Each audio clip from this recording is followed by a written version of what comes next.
What kind of carvings do you usually see in an Indian temple? Geometric designs, maybe, or myths, gods, and dancers? But in a quiet Jain temple in Moodbidri near Mangalore, Karnataka, constructed around 1430 CE, you'll see sinuous dragons and some awkward looking giraffes. How on earth did they end up there? The answer lies in medieval globalization and a place we don't think about enough in India, the coast of East Africa. I'm Anirudh Kanisetti, historian author of Lords of the Deccan. Welcome to Thinking Medieval, where every week we tell you something new about our complex, innovative past. Always feel free to check out our research citations below, and remember that we're all figuring out how to think about our messy, bloody, dazzling history. While many of us have heard, at least in passing, of Indian interactions with Southeast Asia and China, or perhaps even Arabia, Africa is a gaping hole in how we think about pre-modern trade. Just like pre-modern India, the vast African continent was home to a dizzying array of societies and polities. Its east coast, dominated by Swahili-speaking cities and kingdoms, has traded intensely with the subcontinent for over 1,000 years, exporting ambergris, ivory, leopard skins, and tortoiseshell, while importing textiles, jewelry, and spices. Another major item imported was Chinese ceramics, a trade that was dominated by Indian merchants, especially Gujaratis, who had communities in Malindi, Mombasa, and Kilwa in the 15th century. India played an enormous role in East Africa's trading activities and even its food. Philippe Beaujard notes in The Worlds of the Indian Ocean that the Indian zebu cattle was the ancestor of many extant African breeds, and domesticated plants such as hemp, sesame, and pigeon pea arrived in Africa from India. Even rice was exported in massive quantities to the Swahili coast, primarily from Mangalore. Mangalore and nearby ports in the South Kannada region, comprising the southwest coast of present-day Karnataka, became some of the greatest hubs of Indian Ocean trade by the 15th century. A combination of factors led to this. Earlier Deccan empires, such as those of the Rashtrakutas, were centered in North Karnataka and directed their trade through the Konkan coast. But in the 15th century, the metropolis of Vijayanagara, which was becoming one of the largest cities in the world at the time, acted as a great center of consumption. It pulled in Indian Ocean goods through the Mangalore Gap of the Western Ghats, and also enormous numbers of war horses, which we talked about in our very first Thinking Medieval video here.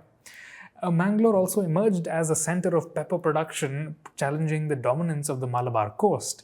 Nearby Bhatkal exported powdered sugar and coconuts across the West Indian Ocean, and by the 16th century, the poet Kanakadasa wrote in his Mohanatarangini that the wealth of those that trade in agricultural products with foreigners was such that they can lend money to the god Kubera, and they sit with piles of gold and money in their shops. With the emergence of the Ming dynasty in China in the late 14th century, a powerful new force entered the world of the Indian Ocean. Seeking to legitimize his usurpation of the throne, the Ming Yongle Emperor, who reigned from 1402 to 1444, sent out a series of massive naval expeditions under Zheng He, a Muslim Yunanese admiral whom we talked about here. Historian Tansen notes in The Impact of Zheng He's expedition on Indian Ocean interactions that the admiral commanded hundreds of ships carrying thousands of troops from all across China and the Indian Ocean. These expeditions led to a surge in the circulation of peoples, goods, and, oddly enough, animals. Across the vast world of the Indian Ocean, Zheng He and the Ming court set out to rework economic and political networks and hierarchy with themselves at the top.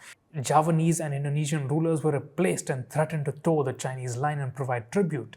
A Sri Lankan king was captured and Buddhist relics were seized, and the emerging Malabar city of Kochi was declared a Ming vassal state, raising its status against its aggressive rival Kozhikode. But alongside all this, Zheng He also brought spectacular treasures to trade with friendly polities, especially porcelain and silk, and enormous quantities of gold and silver.